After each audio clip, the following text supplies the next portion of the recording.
Regulatory reform stuck in a loop in health ministry.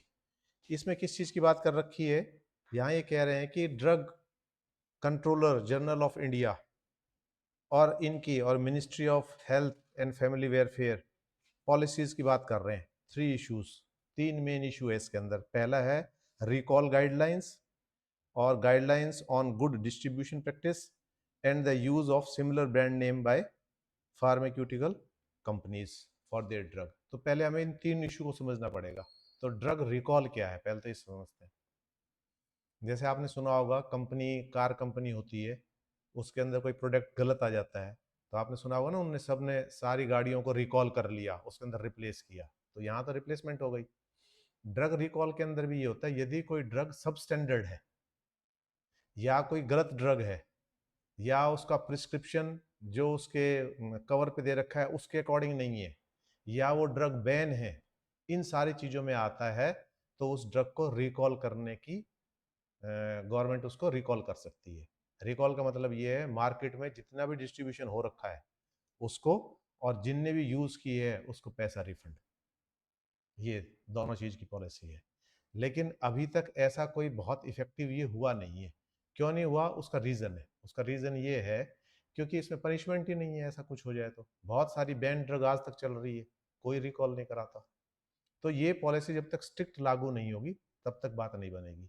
एक गलत drug जाना, गलत दवाई लोगों तक पहुंचना, ये उससे भी ज्यादा घातक है। तो यहाँ एक इंटरनेशनल उस पे एडीआर है कि एक बुक है, वो है, उसका नाम है prescription of killing.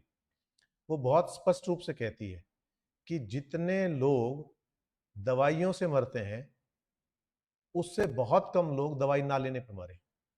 Suppose 1 lakh आदमी दवाई लेता है, तो उसमें जो डेथ की परसेंटेज है वो दवाई लेने से और ना दवाई लेने से, दोनों में बहुत अंतर है। यदि 1 लाख आदमी दवाई नहीं लेते तो हो सकता है डेथ रेट और भी नीचे हो, और दवाई लेने से ज्यादा है। क्यों? उसका रीजन बता रहे हैं कि एक तो गलत डायग्नोस, रॉन्ग डायग्नोसिस, पहला रीजन, और दूसरा ड्रग रिएक्शन। हमें पता ही नहीं कौन सा ड्रग रिएक्शन करेगी, उसके क्या नतीजे होंगे। तो ये, तो ड्रग रिएक्शन से, रॉन्ग डायग्नोसिस से, गलत दवाई देने से, इनसे बहुत सारे पेशेंट जो हैं वो मर रहे हैं। तो यदि दवाई ना दें, आप देखो कितना अलार्मिंग सिचुएशन है, दवाई ना देने से लोग ज्यादा बचेंगे, दवाई देने से ज्यादा मर रहे हैं। तो इसमें क्या है, ये क्या दर्शाता है कि हमें मेडिकल के क्षेत्र में सजग होना पड़ेगा।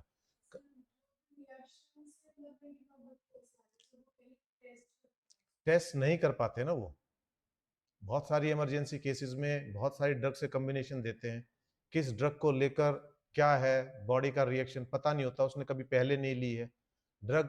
बहुत सारे लापरवाही, यही तो लापरवाही है इसके अंदर कि आपने ड्रग्स को टेस्ट नहीं किया। कुछ चीजें तो आप टेस्ट कर सकते हो, हर एक ड्रग तो आप टेस्ट भी नहीं कर सकते, इमरजेंसी के अंदर देनी होती है। तो कहीं पेशेंट ही अनपढ़ होते हैं, उनको पता ही नहीं कौन सी ड्रग रिएक्शन करती है या नहीं करती। कई बार फर्स्ट केस होता है, पहली बार ही हॉस्पिटल आ रहे होते हैं लोग, तो उन केसेस के अंदर बहुत ज्यादा सावधानी की जरूरत है। जहां आप डायग्नोस ही गलत कर रहे हो वहां क्या होगा? डायग्नोसिस तो प्रॉपर होना चाहिए ना, सिम्टम्स ही नहीं पता। तो इसके लिए जो सॉफ्टवेयर बने थे, अब जैसे मान लो मेरे को खांसी है, अब मैं खांसी है तो मैं डॉक्टर को बताना ही भूल गया कि खांसी कब आती है, ठंडा खाने से आती है, पर्टिकुलर कोई चीज खाने से आती है, कितनी इंटेंसिटी की आती है, सूखी खांसी आती है या बलगम वाली खांसी आती है। There are so many things. अब इतना टाइम ना डॉक्टर के पास है। अच्छा खांसी आ रही है, ठीक है, कैसे खांसी आती है, 2-4 बातें पूछी और लिख दी। वो उस खांसी आने का कारण जब तक आप डीप डायग्नोसिस में नहीं जाओगे तब तक पता ही नहीं लगेगा किस कारण से आ रही है।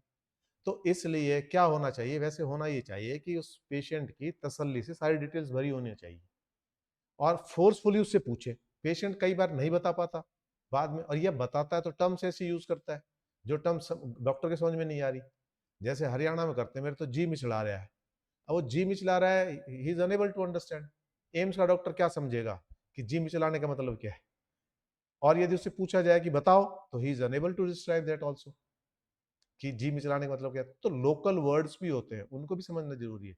डायग्नोसिस में there are so many things, वहाँ का खाना पीना कैसा है, वहाँ का ये कैसा है। आपने एक डॉक्टर, ठीक है, होके आ तो गया, लेकिन लोकल जो एनवायरनमेंट है, लोकल खाना पीना है, लोकल बीमारियां हैं, लोकल उनका जो रहन सहन है, हाइजीनिक कंडीशन है, उन सबको भी तो स्टडी करना जरूरी है। वो नहीं करेंगे तो अधूरी सी प्रैक्टिस है ये हमारी। तो यहाँ जो मेन क्या कह रहे हैं वो, एक तो इन्होंने इस चीज का किया रिकॉल का, तो रिकॉल होना ही होना चाहिए। यदि दवाई गलत है, साल्ट की कंपोजिशन गलत है, मिक्सचर गलत है, कुछ भी गलत है, तो होना चाहिए। इस पे एक बहुत बड़ा मॉनिटरिंग सिस्टम होना चाहिए। सेकेंड है ट्रांसपोर्टेशन।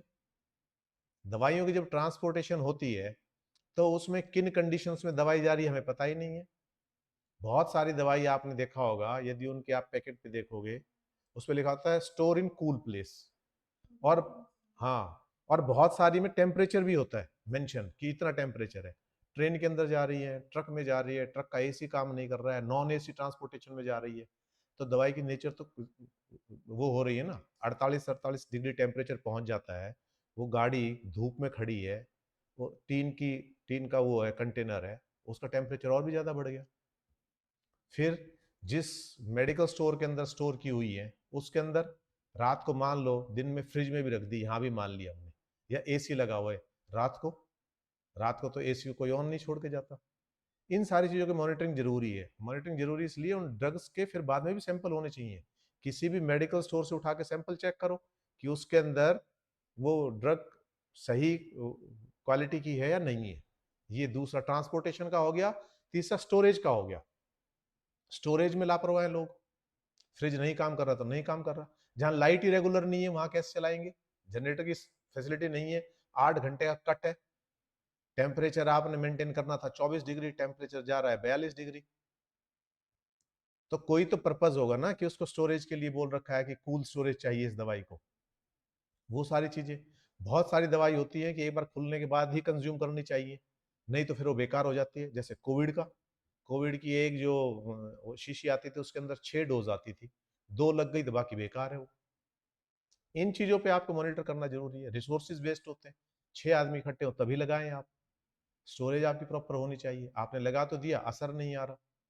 अडल्ट्रेशन बहुत ज्यादा है दवाइयों में, मिलावट बहुत ज्यादा है, उस चीज के ऊपर कोई ध्यान नहीं है। ठीक है, तो इसके अंदर कोई असल में क्या है कि कोई लॉ का प्रोविजन नहीं है। मान लो ऐसा नहीं करते तो हार्श पनिशमेंट नहीं है इनके पास, इसी वजह से नहीं हो पाता। ठीक है, फिर दूसरा ब्रांड नेम, ये बहुत बड़ी बीमारी है यहाँ। बीमारी क्या है, इससे पहले तो डॉक्टर्स क्या करते थे, जैसे स्किन स्पेशलिस्ट है बहुत सारे, वो स्किन स्पेशलिस्ट क्या करते हैं कि दवाइयां उनको पता रहता है कौन सी कंपनी मैन्युफैक्चर कर रही है और कौन सी कंपनी बेस बेस बना के दे रही है। कोई भी दवाई होता है उसका बेस कोई और कंपनी बनाती है और दूसरी कंपनी उस पर लेबलिंग करती है। जितनी भी फार्मा कंपनी है वो सारी दवाइयां प्रोड्यूस नहीं कर रही, वो कहीं कहीं से परचेज कर कर उन पर मार्किंग और लेबलिंग कराकर फिर मार्केट में डालती है। बहुत सारी कंपनियां केवल मार्केटिंग कंपनी है। मान लो मैं डॉक्टर हूं स्किन का, और मैंने अपना कोई नाम रख लिया, और मैंने जब प्रिस्क्रिप्शन लिखा उस पर नाम लिख दिया, मैंने नाम लिख के दे दिया और मेडिकल स्टोर पे गए, उन्होंने कहा ये दवाई तो नहीं है। अब उसमें साल्ट तो लिखा नहीं हुआ है, जब साल्ट नहीं लिखा हुआ तो उसको कैसे पता कौन सी दवाई देनी है। सब्सिट्यूट तो तभी देगा ना, तब उसको पता होगा कि इसके अंदर क्या साल्ट है वो। तो इसके ऊपर भी ये केस भी यहां से होता हुआ सुप्रीम कोर्ट तक गया था, और सुप्रीम कोर्ट ने इसमें बहुत सख्त हिदायत दी थी। सुप्रीम कोर्ट ने कहा था you have to mention the salt within that tablet और ऑइंटमेंट और जो भी है जिस चीज की है, बेसिक साल्ट आप जरूर मेंशन करोगे। उसके बाद डॉक्टर ने मेंशन करना शुरू किया। डॉक्टर पहले सीधा नाम लिखते थे, तो वहां भी 20 रुपए की ऑइंटमेंट है, उसको 200 रुपए की बेच रहे, 300 रुपए की बेच रहे, क्योंकि दूसरी जगह है नहीं। आप अपना जो मेडिकल स्टोर है वहीं मिलेगी, उनकी भी मजबूरी है वहीं से लेना। तो इस तरह की सारी चीजों पे चेक लगाना। अब जेनरिक मेडिसिन है, गवर्नमेंट ने बहुत सारी स्टोर्स खोले, कोई भी अप्लाई कर सकता है उसके लिए, जेनरिक मेडिसिन के स्टोर के लिए कोई भी अप्लाई कर सकता है, एनीबडी कैन अप्लाई। ठीक है, तो वहां क्या है, वहां 50% से लेकर 90% तक दवाइयों के रेट में अंतर है। अभी सुप्रीम कोर्ट ने 4 दिन पहले एक जजमेंट और दिया है, उन्होंने कहा है कि जितनी भी दवाई कंपनियां हैं जो फ्री के अंदर डॉक्टर्स को टूर करा रही हैं, ये सब बंद करें। डॉक्टर तो प्रिस्क्राइब करे ही करेगा। डॉक्टर को यदि मान लो कोई कंपनी फेवर कर रही है, पैसा दे रही है, टूर दे रही है, इंसेंटिव दे रही है उस दवाई को लिखने के लिए, तो डॉक्टर को इस बात से क्या लेना देना कि मरीज की जेब के ऊपर कितना खर्च पड़ रहा है। वो लिखेगा महंगी दवाई, क्यों? उससे टूर के खर्चे और सारे कहां से निकल रहे हैं? उसी में से निकल रहे हैं। मार्जिन कितना है कंपनियों का? 200% मार्जिन है, 20-30% नहीं, 200% मार्जिन में बैठे हैं। अब कंपटीशन हुआ है, ऑनलाइन के खिलाफ क्यों थे ये? ऑनलाइन मेडिसिन का जब प्रचलन चला तो उसके खिलाफ बहुत सारे उन्होंने धरना दिया, मेडिकल स्टोर खत्म हो जाएंगे, ये खत्म हो जाएंगे। उनको डर ये था कि ऑनलाइन के अंदर वो 10%, 20% कंसेशन भी दे रहे थे। इससे पहले प्रिंट रेट पे आती दवाइयां, आजकल 10%, 15% देने लगे। 15%, 20%, 25% तक जब कंज्यूमर को दे रहे हैं, तो आप सोचो उनको कितना बच रहा होगा, कि यदि ये नहीं दे तो इनके पास कितना पैसा बच रहा होगा। 250, 300% तक मार्जिन है कुछ दवाइयों के अंदर। इतना इलाज महंगा हो गया है, कहाँ जाएंगे लोग? अब गवर्नमेंट का फोकस है। अब जीएसटी की कल मीटिंग हुई थी, जीएसटी की कल मीटिंग के अंदर उन्होंने कैंसर की कुछ दवाइयों पर जीएसटी कम किया है, ताकि लोगों के अप्रोच में आ सके वो, ताकि वो इलाज करा सके। आने वाले टाइम के अंदर कैंसर बहुत बड़ी बीमारी बन के उभरेगी, हर चौथे पांचवें आदमी को कैंसर होगा। दवाइयाँ सस्ती नहीं होंगी, ये सारी चीज़ें नहीं होंगी, हमारा मेडिकल सिस्टम नहीं होगा, रेगुलेटरी सिस्टम इसमें वो नहीं होगा, रिफॉर्म्स नहीं होंगे, तो कैसे बात बनेगी? तो इट इज़ अ मस्ट, इन चीज़ों में बात है। और दूसरा फिर क्या है? वेटनेम।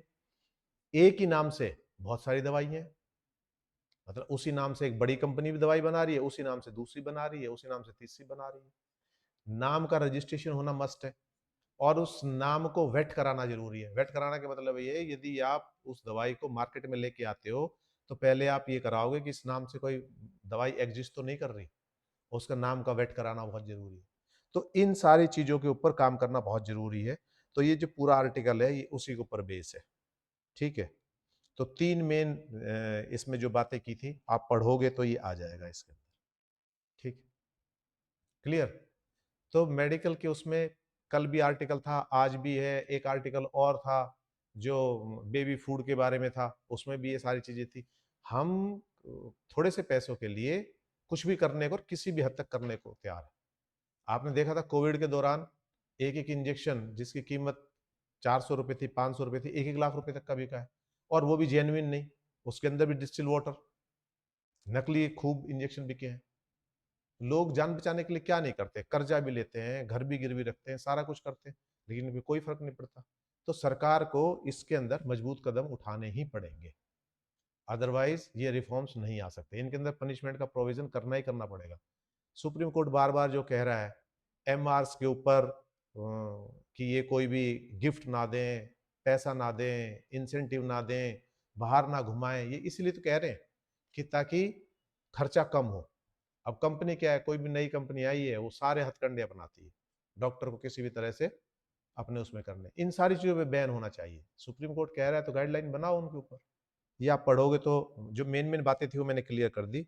दिल्ली हाई कोर्ट ने भी इस बारे में 2019 के अंदर भी ये कहा था कि जब तक ये क्या ना, the government introduce an entirely useless legal rule to address this issue instead of creating an obligation upon the regulator to vet the brand name before the drug could be marketed.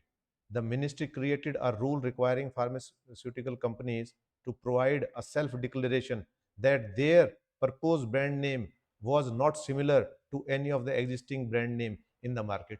Sorry बोल देगा, उन्हीं को कह रखा है कि वो एक डिक्लेरेशन देंगे। मैं यदि कोई नई मैन्युफैक्चर कर रहा हूँ, सिमिलर नाम कर रहा हूँ, तो मैं एक डिक्लेरेशन दे रहा हूँ कि भाई इस नाम से कोई और एग्जिस्ट ही नहीं करता। मेरी डिक्लेरेशन गलत भी तो हो सकती है, मैं एक स्पेलिंग की गलती करके एक स्पेलिंग और ई ऐड करके तो कहता हूँ नहीं है, तो ऐसा भी तो है। गवर्नमेंट को ही रेगुलेटरी बॉडी बनानी चाहिए इसके ऊपर। तो ये जो आर्टिकल है ये बड़ा इंपॉर्टेंट है इन तीन चारों चीजों को लेकर। तो इसके अंदर ये जो आर्टिकल है, next census should be the last enumeration based one. इसमें जो बात कर रहे हैं इसके अंदर और कंट्रीज की बात कर रहे हैं। इसके अंदर जो मेन बात की गई है वो रजिस्टर्ड बेस की गई है।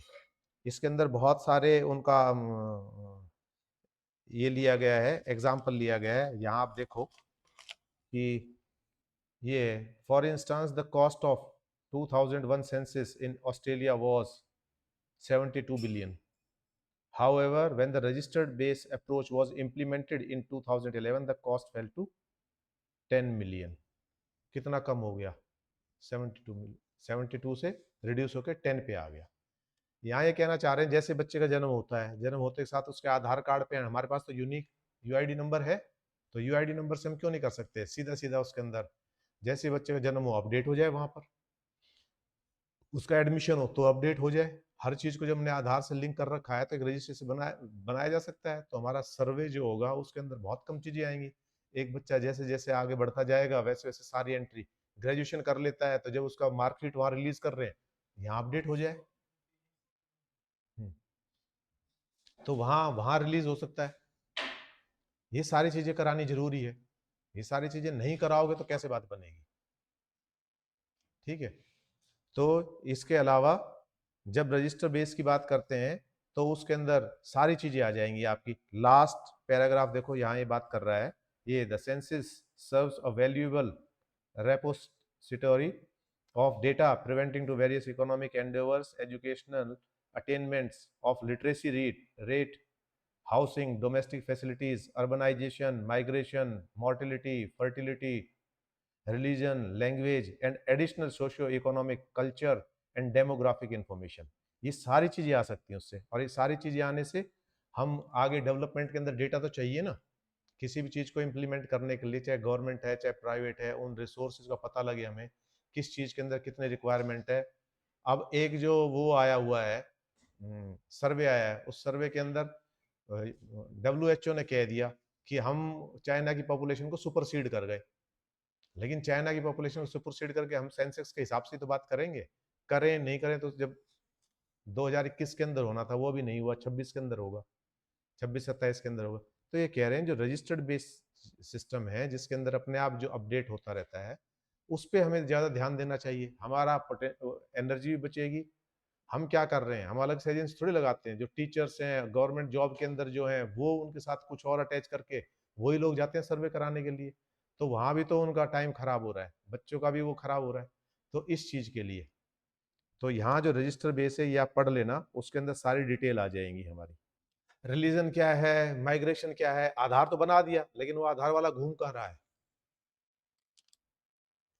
डेथ रजिस्टर के अंदर अपडेट भी तो नहीं हो रहे, वहां से भी तो हमने लिंक नहीं कर रखा, कितने आदमी मर गए वो भी तो लिंक होना चाहिए, तभी तो एग्जिट पॉपुलेशन आएगी। तो जो हमने एक साइट बना रखी है हमारी, मस्ट है आज तो, डेथ एंड बर्थ दोनों का रजिस्ट्रेशन मस्ट है, तो दोनों का रजिस्ट्रेशन उसको भी लिंक होना चाहिए। तो ये इसलिए तो कह रहे हैं रजिस्टर सिस्टम, उसके अंदर सारी चीजें आ जाएंगी। वही तो मैं बता रहा हूँ, यदि एक बच्चा पैदा होता है, कहाँ पैदा हुआ वो, गवर्नमेंट हॉस्पिटल में हुआ, सिविल हॉस्पिटल में हुआ, घर पे हुआ, एक डेटा तो ये आ गया हमारे पास। ठीक है। उसके पैरामीटर्स भी आ सकते हैं डॉक्टर्स को कह के कि वो हेल्दी बच्चा है, कितना वेट है उसमें, ये सारी चीजें आ सकती हैं। उसके बाद जैसे ही वो एनरोल करता है प्री नर्सरी में या इनके अंदर, तो उसका डेटा आ जाए हमारे पास। उसके बाद वो आगे एक सिस्टम ही तो डेवलप करना है, हमने काम किया जा रहा है, उस सिस्टम के ऊपर भी किया जा रहा है काम। उसके बाद जैसे ही वो ग्रेजुएशन 10th कंप्लीट करता है, उसका रजिस्टर जो भी सर्टिफिकेट जारी कर रही है, सीबीएसई जारी कर रही है, आईसीएसई बोर्ड जारी कर रही है, स्टेट बोर्ड जारी कर रही है, उसको अपडेट कर दे, हमें पता लग जाए कितने लोग ग्रेजुएट हैं, कितने लोग टेक्निकल एजुकेशन के अंदर, कितने लोग सिंपल एजुकेशन में, कितने लोग ड्रॉप आउट हो गए। जब हमारे पास एक यूनिक नंबर है, उस नंबर से तो हम सारी चीजें निकाल सकते हैं ना, तो उस चीज का फायदा उठाना चाहिए, इस चीज की बात कर रहे हैं। मैंने पहले बताया था क्लास के अंदर कि एक बार जब मैं वहाँ गया था चंडीगढ़, मैंने आर्काइव देखी थी, तो उसमें अंग्रेजों के टाइम में था, तो मेरे को जो हाथ लगी जो बुक उसमें देख रहा था, तो उसमें यहाँ तक भी था कितनी डेथ कैसे हुई, सांप काटने से इतने लोग मरे, भैंस के मारने से इतने लोग मरे, गाँव का भी रिकॉर्ड था उसके अंदर। तो यहाँ कल्चरल भी एक्टिविटीज को भी नोट कर रहे हैं, कल्चरल एक्टिविटीज कितनी हुई, डेमोग्राफिक जो चेंजेस हो रही हैं वो कैसे हो रही हैं, किस प्रोफेशन के अंदर ज़्यादा एंटर हो रहे हैं, तभी तो आप प्रोग्रेस कर पाओगे, तभी तो आप समझ पाओगे सारी चीज़ों को। तो ये जिस चीज़ की बात कर रहे हैं यहाँ, तो ये आगे आप देखो इसी को आगे बढ़ा रहे हैं ये। The office of national statistical statics in UK has recently begin to gather more data, reliable data of course even from private companies को भी इंक्लूड कर दिया। एग्जाम्पल्स ऑफ दिस इंक्लूड, ये देखो आप, ठीक है ना, example of this include data collection from supermarket scanner, data on cars and trains, auto traders, railway delivery, notably India already has a Aadhaar centric. कह रहे इंडिया के लिए तो बहुत आसान है, unlike the UK and reportedly a few years back the home ministry asked official to devise a strategy to merge the voter card, Aadhaar card and database. हम इसी में लगे हुए हैं, आधार कार्ड नहीं होना चाहिए, कोई भी एक चीज दिखाओ उससे चल जाए। यूनिक बनाने में क्या है, जब हमारे पास जितना ज्यादा डेटा होगा उतने ज्यादा इफेक्टिवली कोई भी पॉलिसी हम बना पाएंगे और उसी के अकॉर्डिंगली हमारी प्लानिंग होगी। तो यहाँ सारा उसके ऊपर ही है आधार है। प्राइवेट कंपनीज को भी ले रहे हैं, कौन से प्रोडक्ट्स कितने खरीदे जा रहे हैं वो भी ले रहे हैं सुपरमार्केट से, क्यों खरीद रहे हैं वही पता लगेगा, एक दवाई कितनी बिक रही है वही पता लगेगा, जो पहला आर्टिकल था तो उससे पता लगेगा किस चीज़ की दवाइयाँ कितनी बिक रही हैं। जैसे बीच में ड्रग्स का चलन चला था, उसको भी हम कंट्रोल कर सकते हैं, हमारे पास मॉनिटरिंग सिस्टम अच्छा हो तो। आयोडेक्स लगा खाने लग गए थे बच्चे भी बड़े भी, ब्रेड के ऊपर आयोडेक्स लगाई, नशे के तौर पे यूज़ कर रहे थे। कफ सिरप है उनको नशे के तौर पे यूज़ कर रहे थे। तो इन सारी चीज़, बहुत सारी ड्रग्स ऐसी हैं जो है तो दवाइयों के रूप में यूज होनी चाहिए, लेकिन उनको किसके रूप में यूज कर रहे हैं, नशे के रूप में यूज कर रहे हैं, उन सारी चीजों पर। ठीक है, तो क्लियर। ये जो आर्टिकल है इसमें क्या रखा है, लुकिंग बियॉन्ड संस्कृत। ये कहाँ से आया, ये जो आर्टिकल यहाँ आते हैं ना, इसका कहीं ना कहीं लिंक होता है। लिंक कैसे होता है कि यदि आप देखोगे इसी पे हिंदू टाइम के पहले उसके अंदर न्यू एजुकेशन पॉलिसी, जो नेशनल एजुकेशन पॉलिसी है उसको लगाने के लिए धर्मेंद्र प्रधान के बीच में और स्टैलिन जो तमिलनाडु के सीएम है उनके बीच में तगड़ी नोकझोंक चल रही है। ये जो नेशनल एजुकेशन पॉलिसी वो क्या कहती है कि रीजनल लैंग्वेज का ज़्यादा प्रमोशन होना चाहिए, जो लोकल लैंग्वेज है उसको आप यूज़ करो, और उसमें बच्चा समझ भी अच्छी बनती है बच्चे की, और वो उन शब्दों में समझाना भी आसान है उसको, क्योंकि उसकी जो वोकेबुलरी है वो लोकल लैंग्वेज की बनी, मदर टंग की बनी हुई है, तो मदर टंग के अंदर पढ़ाओ। यहाँ उन्होंने इस चीज़ का विरोध किया है।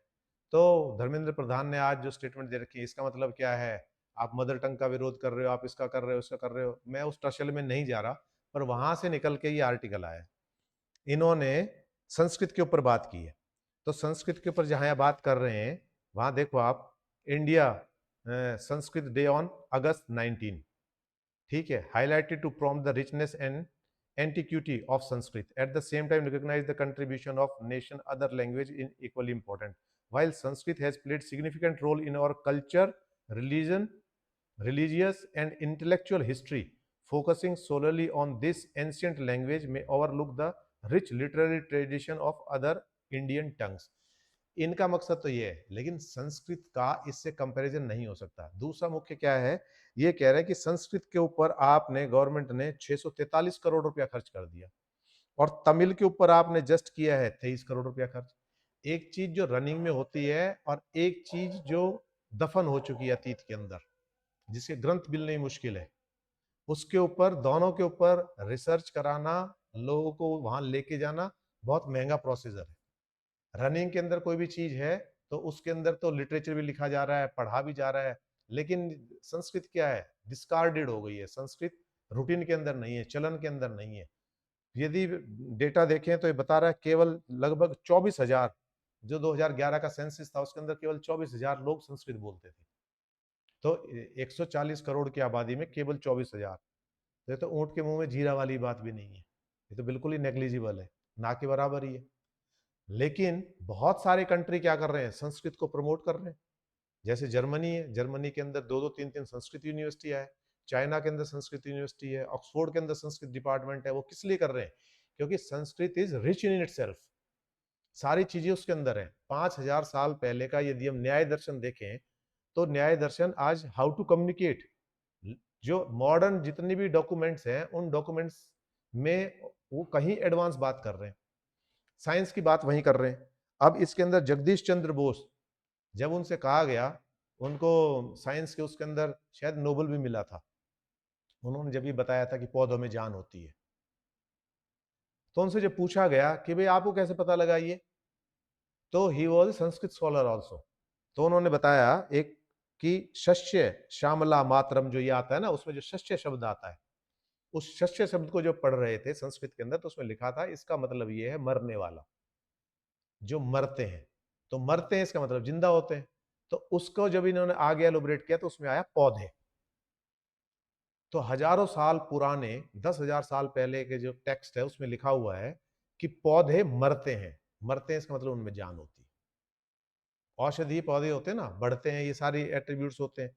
तो उन्होंने किया उसके अंदर कि दे आर सेंसिटिव ऑल्सो, सुख दुख भी अनुभव होता है उनको, पेन भी अनुभव होता है। औषधीय पौधों का भी वहीं से आया। कुछ पौधे ऐसे होते हैं आप कितने कर लो चलेंगे नहीं, जैसे मैंने पहले जिक्र किया था कि जैसे जितने भी ग्रेन्स हैं हमारे, उनको औषधीय पौधे बोलते हैं। वो एक समय के बाद अपने आप सूख जाते हैं, ड्राई हो जाते हैं, बीज छोड़ा और खत्म हो जाते हैं। सबसे छोटे शॉर्ट लिव्ड होते हैं, 3 महीने 4 महीने में। जैसे आपका धान है, गेहूं है, बाजरा है, जौ है, ये सारी चीजें। ठीक है। तो ये कह रहे हैं कि ये जो सारी चीजें हैं यहाँ से, और बहुत सारे जितने भी साइंटिस्ट हुए, बहुत बड़े बड़े साइंटिस्ट हुए जिन्होंने संस्कृत से चीजें उठाई हैं और उसको फिर आगे डेवलप किया है। तो आज की तारीख में लौकिक संस्कृत और वैदिक संस्कृत दोनों अलग है। वैदिक संस्कृति के जानने वाले बहुत कम रह गए।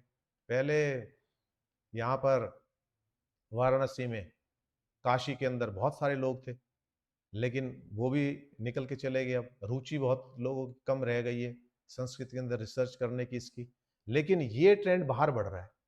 और कोई भी लैंग्वेज है, खुद कह रहे हैं कि संस्कृत जो है वो क्या है, संस्कृति शब्द इससे ही निकला है, हमारा रहन सहन। तो कोई भी लैंग्वेज होती है वो अपने आप में फिलॉसफी होती है। वो वहां के उसमें किस तरह के शब्दों का उपयोग होता है, किस तरह की उसकी भाषा शैली है, उससे पता लगता है उस शब्द की रिचनेस। यदि आप हिंदी और इंग्लिश में ही कंपेयर करोगे तो नंबर ऑफ वर्ड्स हिंदी के अंदर कहीं ज्यादा है, और पर्टिकुलर चीज के साथ उसको एसोसिएट किया गया है। जैसे लात, टांग, ठीक है, पैर, ये सब अलग अलग है, इनका उपयोग भी अलग है। ठीक है, लात मारना, टांग अड़ाना। लात अड़ाना तो नहीं होता ना उसके अंदर, अपने पैरों पे खड़ा होना। इनके पर्टिकुलर जितनी रिच लैंग्वेज होगी उतने ही उसके अंदर ज्यादा शब्द होंगे। और यदि कोई शब्द, चाहे इंग्लिश हो चाहे किसी भाषा में, यदि कोई शब्द की उत्पत्ति हो रही है तो इसका मतलब यह है वो कितना ही सिमिलर हो, उसका मतलब कुछ अलग ही निकलेगा। इसलिए उस शब्द का निर्माण किया गया है, अन्यथा तो उस पहले शब्द से ही काम चला लेते। तो संस्कृत के अंदर जितना एलोबरेटिव टेक्स्ट आपको मिलेगा, फोर्ब्स मैगजीन थी, उसने कहा था कंप्यूटर के लिए सबसे उपयुक्त जो लैंग्वेज है वो संस्कृत है। इंटरनेशनल फोर्ब्स मैगजीन है ना, सबसे ज्यादा आजकल ऑथेंटिक मानी जाती है। इसके अंदर दो उनका जिक्र कर रखा है, इसके अंदर आपने पढ़ा होगा, historically Sanskrit receive patronage from religious institutions, royal dynasties such as Gupta and Chols, ये सारा। और दो बहुत बड़े हुए हैं, विलियम जोन्स, जिन्होंने कहा है कि संस्कृत आधार है पूरे ज्ञान का, और विश्व की कोई भाषा ऐसी नहीं जो इससे प्रेरित ना हो और जिसने इससे कुछ लिया ना हो। देव भाषा बोलते हैं, ये सारी चीजें। तो फिर और मैक्स मूलर जो है, उन्होंने तो संस्कृत के लिए बहुत कुछ किया है, लेकिन उनके जो लेटर्स हैं, इसके अंदर भी भ्रम है। हम सोचते हैं मैक्स मूलर ने अनुवाद किया है, उपनिषदों का किया है, इनका किया है, मैक्स मूलर को हम बहुत इज्जत देते हैं, ये सारी चीज देते हैं। लेकिन मैक्स मूलर के जब मैक्स मूलर जब एक्सपायर हुआ, उसकी मिसिज ने जब वो लेटर्स दिए तो उन लेटर्स में बहुत चौंकाने वाले तथ्य मिले। यूके के अंदर एक पोस्ट क्रिएट की गई थी संस्कृत को लेकर, बहुत ऊंची पोस्ट थी वो। उसके लिए बहुत सारे लोगों ने फॉर्म वगैरह भरे थे। उसमें मैक्स मूलर भी एक कंपटीटर था। तो मैक्स मूलर को वहां तो अवसर मिला नहीं, क्योंकि मैक्स मूलर फॉरनर था, वहां से बिलोंग नहीं करता था। लेकिन मैक्स मूलर को उन्होंने अपने उसमें टीम के अंदर रख लिया। तो मैक्स मूलर जब वहां बात कर रहा था तो उसके लेटर्स में झलक रहा है कि मैं क्रिश्चियनिटी के लिए, जब तक हम इसको नहीं समझेंगे तब तक हम कन्वर्जन भी नहीं कर पाएंगे। कन्वर्जन के लिए we have to understand their culture deeply. तो मेन जो मोटो था मैक्स मूलर का वो था कन्वर्जन। और आज इस चीज की छाप भी दिखती है। आज बहुत सारी जगह क्या है कि जैसे मैं बता रहा था, एमपी के अंदर एक मैंने आश्रम देखा, ज्ञानानंद आश्रम। तो मैंने देखा कि ये तो किसी उसका अंदर देखा तो मैरी क्रिसमस की स्टेचू बना हुआ। तो मैंने पूछा भाई ये ज्ञानानंद आश्रम और ये क्या है? ये बोला यहाँ का परिवेश ऐसा है, तो परिवेश के हिसाब से नाम है। जब मैं यहाँ रह रहा हूँ, यहाँ की कल्चर मैंने अपना रखी है, तो मैं क्यों नहीं रख सकता नाम? रख सकते हो भाई। और उसने सारे ग्रंथ रखे हुए थे और योग दर्शन को पढ़ा रहा था। वो योग दर्शन उसने पढ़ाया, बहुत अच्छे से पढ़ाया, आखिरी तक ले गया। लेकिन आखिरी के अंदर कह रहा है जो समाधि है, दिस इज कृष्ण, मतलब ईसा मसीह से मिलना है ये आपका। जबकि समाधि में ऐसी बात नहीं दे रखी। तो ये टेक्स्ट को भी गुमराह कर रहे हैं ये सारी चीजें। ये जो ट्रांसलेशन हुई है, ट्रांसलेशन कभी भी किसी भाषा की, इसलिए उस भाषा को संरक्षित रखना जरूरी है, क्योंकि ट्रांसलेशन के अंदर वो बात आती ही नहीं है कभी भी। और ये आप देख लो, जो एक्सटेम्पोर डिबेट्स होती हैं, कंप्यूटर पे डाल के देखना, उसमें इंग्लिश लैंग्वेज की डिबेट्स होगी, उसके टॉपिक्स कैसे होंगे, हिंदी की डिबेट्स होंगी, उनके टॉपिक कैसे होंगे, संस्कृत की जो डिबेट्स होंगी उनके टॉपिक्स कैसे होंगे। इंग्लिश की टॉपिक होगी, इक्वेलिटी की बात करेंगे, लेस्बियन की बात करेंगे, गे की बात करेंगे, इन सब की बातें होंगी। हिंदी की बातें होंगी, परिवार संरक्षित कैसे रहे, इस तरह के टॉपिक होंगे। संस्कृति की बात होगी कि अध्यात्म का प्रभाव कैसे हो, आदमी दुखों से मुक्त कैसे हो। तो तीनों जो लैंग्वेज है उसी के हिसाब से टॉपिक होते हैं, उसी के हिसाब से कल्चर बनता है। तो यहाँ जो ये कहना चाह रहे हैं, ये बहुत अच्छी बात कहना चाह रहे हैं कि लोकल लैंग्वेज बढ़नी चाहिए, लेकिन संस्कृत को इग्नोर नहीं किया जा सकता। एक लुप्त होती हुई भाषा के ऊपर बहुत जोर लगाना पड़ता है उसको बचाने के लिए। एक आदमी जो आईसीयू के अंदर है, उसको बचाने के लिए हमें बहुत खर्चा करना पड़ता है, लेकिन जो एक आदमी स्वस्थ है उसको बचाने के लिए कुछ भी नहीं करना, हेल्दी डाइट ही देनी है बस। तो ये जो कंपैरिजन कर रहे हैं, मैं इस कंपैरिजन को बिल्कुल गलत मानता हूँ। ठीक है, सारी भाषाओं के ऊपर ध्यान देना चाहिए। संस्कृत तमिल जो लिटरेचर है वो अपने आप में बहुत बड़ा लिटरेचर है, संस्कृत से प्रेरित है, बहुत सारे संस्कृत शब्द भी उसके अंदर है, लेकिन इसका कोई कंपैरिजन बनता नहीं है। एक उदाहरण और देता हूं क्यों कंपैरिजन नहीं बनता। जैसे ओल्ड मॉन्यूमेंट्स है, एक किला है, उस किले को और एक बिल्डिंग की रिपेयर को, दोनों को आप बराबर नहीं कंपेयर कर सकते। बिल्डिंग की रिपेयर पे तो आज जो मटेरियल आप पास आप लगाओ उसको रिपेयर हो जाएगी, लेकिन किले को संरक्षित करने के लिए, उसकी मूल जो स्ट्रक्चर है उसको बनाए रखने के लिए आपको उन्हीं चीजों का प्रयोग करना पड़ेगा। जैसे उस चूने का यूज होता था, चूने के अंदर गुड़ की लाट डलती थी, उसके अंदर 10-12 चीजें इंग्रेडिएंट और डलते थे, उनको फिर उसमें पत्थर के जरिए बैल से चलाया जाता था, उसको पीसा जाता था बारीक, फिर उसका जो बिल्कुल बारीक पेस्ट बनता था उसको फिर लगाया जाता था, लगाने के बाद उसको थापियों से पीटा जाता था।